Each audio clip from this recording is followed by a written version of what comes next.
Hi guys, my name is Gulam Rasool and you watching now Knowledge by GRS। तो मेरे प्यारे बच्चों, आप लोग कैसे हो? आई थिंक कि आप लोग बहुत अच्छे होंगे और अपने पढ़ाई को ज़बरदस्त तरीके से जारी रखे होंगे। तो मेरे प्यारे बच्चों, आज हम आप लोगों के लिए लेकर के आए हैं कि स्वपोषी पोषण तथा विषम पोषी पोषण में क्या अंतर है। तो मैं बता देना चाहता हूँ आप सभी को कि ये जो मेरे स्क्रीन के पीछे जो है, बोर्ड के पीछे जो लिखा हुआ है, ये क्वेश्चन बहुत ही वीवीआई रखता है, अपने आप में मोस्ट वीवीआई है, क्योंकि ये क्वेश्चन बहुत बार बोर्ड एग्ज़ाम में पूछा गया है। तो हो सकता है कि ये क्वेश्चन आप लोग को भी बोर्ड एग्ज़ाम में देखने को मिल जाए। तो हम लोग देर नहीं करते हैं, चलते हैं अपने टॉपिक पे।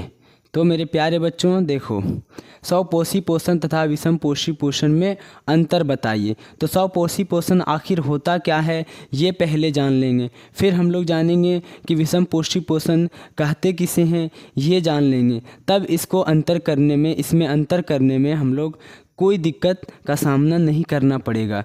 तो देखिए मेरे बच्चे, क्या होता है स्वपोषी पोषण, है ना। चलिए देखिए, पोषण का वह तरीका जिसमें जीव अपने आसपास के वातावरण में उपस्थित यानी कि मौजूद कार्बन डाइऑक्साइड, जल तथा सूर्य के प्रकाश से अपना भोजन स्वयं बनाते हैं। यानी कि पोषण का वह तरीका जिसमें जो भोजन जो होता है वो अपने आप स्वयं खुद बना लेते हों, उसे हम लोग स्वपोषी पोषण कहते हैं। जैसे हरे पेड़ पौधे, हाँ मेरे प्यारे बच्चे, हरे पेड़ पौधों में खुद से ही वो भोजन बना लेता है। उसके लिए जैसे हम लोग पिछले क्लास में प्रकाश संश्लेषण की प्रक्रिया पढ़ें, तो प्रकाश संश्लेषण की प्रक्रिया में सूर्य का प्रकाश, जल, कार्बन डाइऑक्साइड, खनिज लवण, ये सब की आवश्यकता होती है। तो ये स्वपोषी पोषण हो जाएगा मेरे बच्चे। और देखते हम लोग कि विषम पोषी पोषण क्या होता है। तो देखिए, विषम पोषी पोषण का वह तरीका जिसमें जीव अपना भोजन स्वयं यानी कि खुद नहीं बना सकते हैं। इसमें क्या हो रहा है कि विषम पोषी पोषण में कि इसमें हो रहा है कि जीव जो है वो अपना भोजन खुद से नहीं बना पा रहे हैं। क्या हो रहा है, अपना भोजन जो है वो खुद से नहीं बना पा रहे हैं, वो दूसरे पे आश्रित है, डिपेंड है ना। जैसे मनुष्य यानी कि हम लोग, है ना, फिर अन्य जीव यानी कि जो जानवर वगैरह हैं, ये सब तो भी दूसरे पेड़ पौधे पर ही जीवित डिपेंड रहते हैं, है ना। सही बात है ना। चलो, तो यहाँ पर हमको लगता है कि कोई कन्फ्यूजन नहीं रहा होगा। तो आगे चलते हैं। अब हम लोग जानते हैं कि इसमें अंतर क्या है। मेरे बच्चे देखो, ये भी तो एक अंतर हो गया, है ना। इसमें क्या होगा, पोषण का वह तरीका जिसमें जो भोजन जो है वो खुद से बना लेते हों, ये एक हो गया। फिर विषम पोषी पोषण में आएगा पोषण का वह तरीका जिसमें जीव अपना भोजन खुद से नहीं बना सकते हों, ये भी एक अंतर हो गया। अब दूसरा देखते हैं हम लोग क्या है, यह केवल हरे पेड़ पौधों में होता है। यह केवल हरे पेड़ पौधों में होता है, यानी कि स्वपोषी पोषण केवल हरे पेड़ पौधों में होता है। और चलते हैं हम लोग विषम पोषी पोषण। तो विषम पोषी पोषण यह मानव तथा अन्य जीवों में होता है। यह मानव तथा अन्य जीवों में होता है। कोई नहीं, एक ही बात आ रहा है ना। इसके लिए अब तीसरा चलते हैं। इसके लिए कार्बन डाइऑक्साइड, जल तथा सूर्य का प्रकाश की आवश्यकता होती है ना।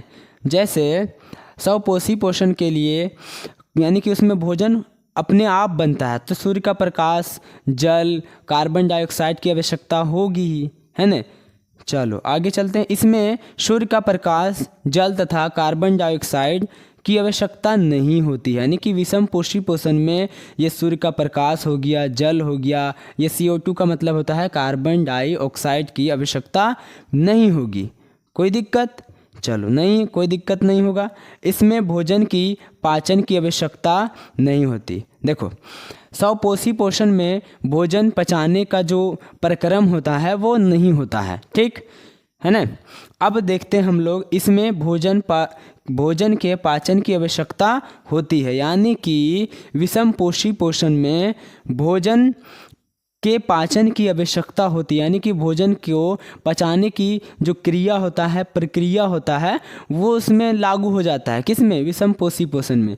तो आई होप कि आप लोगों को ये वीडियो अच्छा लगा होगा और ये कॉन्सेप्ट समझ में आया होगा। देखो, ये क्वेश्चन बोर्ड एग्जाम में बहुत बार पूछा गया है और आई थिंक कि आप लोग को भी ये क्वेश्चन पूछा जा सकता है, इसलिए आप लोग इसकी तैयारी कर लें, है ना। जितना भी अंतर है सबको आपको याद करना है और अपनी पढ़ाई को ज़बरदस्त तरीके से करिए।